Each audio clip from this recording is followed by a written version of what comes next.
L'exécutif provincial du Subangui, représenté par le ministre provincial intérimaire des ITPR, Maître Nico Motongo, agissant au nom du gouverneur de province, Jean-Claude Mabezegbe-Benz, vient de procéder à la réception provisoire de la RN6 tronçon Akula-Gemena-Bogirima-Bokilio, long de 220-600 km sur les 291, et la RN23 tronçon Boyabou-Zongo, dans sa totalité de 94 km. Et ce, après l'exécution par la direction provinciale de l'Office de route des travaux d'entretien routier financés par le FONER dans le cadre des travaux d'urgence.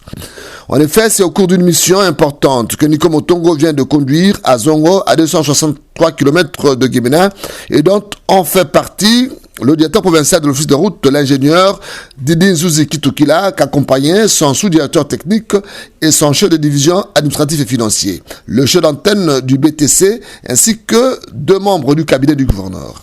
Après avoir parcouru ces 2 tronçons de route où l'on peut rouler désormais à 80 km/h, voire 100 dans certaines sections, et à l'issue de tous les constats d'étape, les 2 routes nationales ont été déclarées recevables puisque les travaux sont exécutés dans les normes selon le bureau technique de contrôle. Et comme ils le disent, l'un après l'autre. Nous venons de parcourir, je crois, nous avons fait au moins 250 km déjà,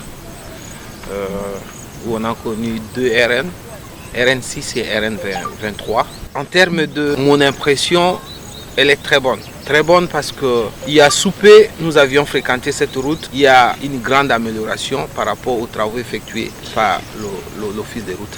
Mais aussi certains mécanismes qui sont mis en place pour la pérennisation en bon état de la route. Non seulement nous avons vu les usagers, mais nous avons vu aussi des barrières de pluie. Et vous allez voir au sein de cette composition, nous avons à la fois l'Office des routes qui exécute, mais aussi BTC qui contrôle.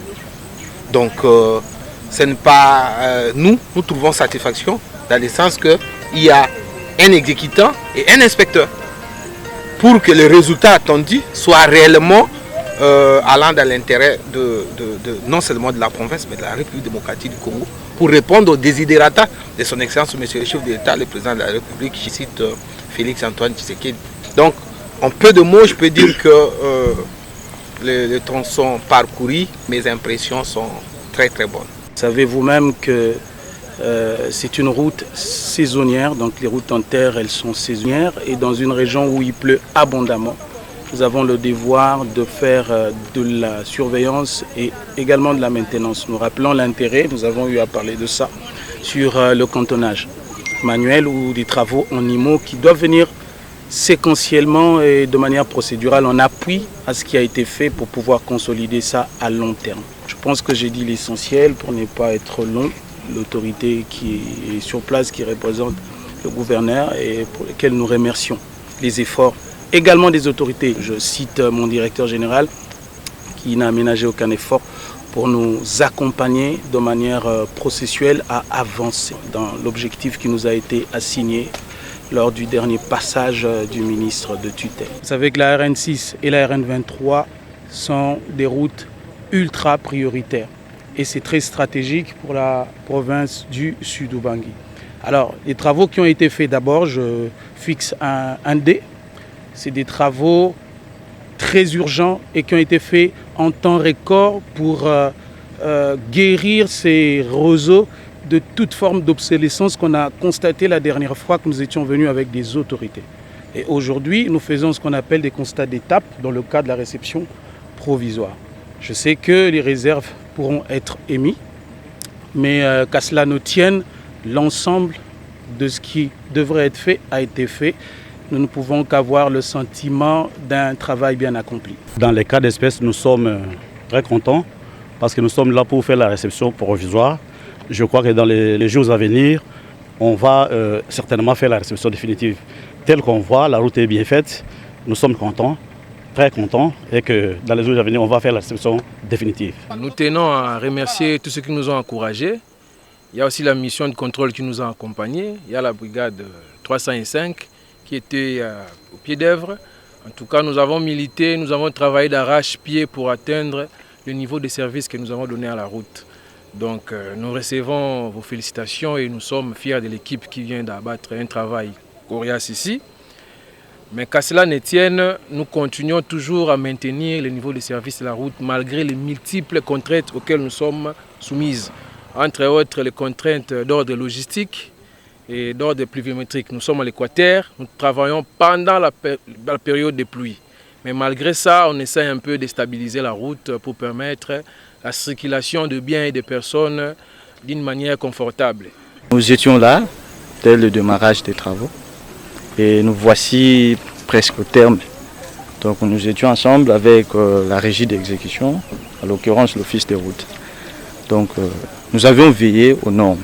C'est le but de la mission de contrôle sur terrain. Donc accompagner l'exécutant, mais tout en respectant scrupuleusement les normes techniques.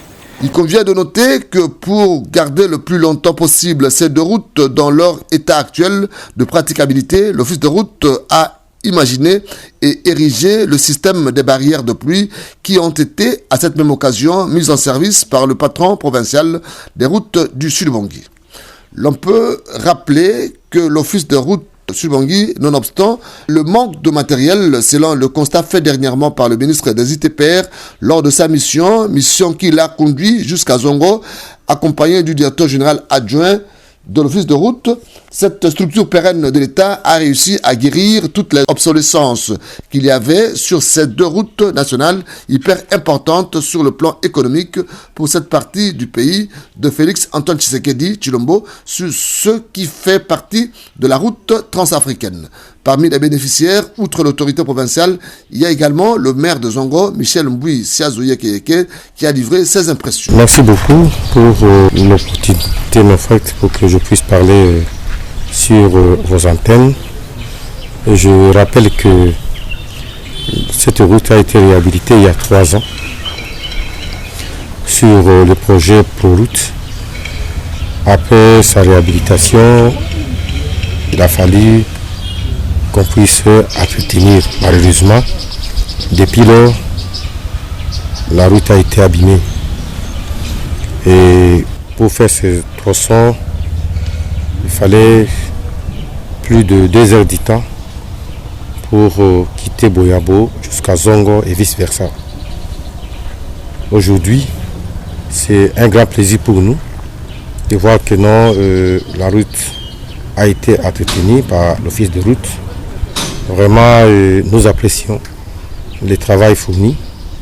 C'est comme si c'était un travail de réhabilitation. Et pourtant, c'est un travail d'entretien.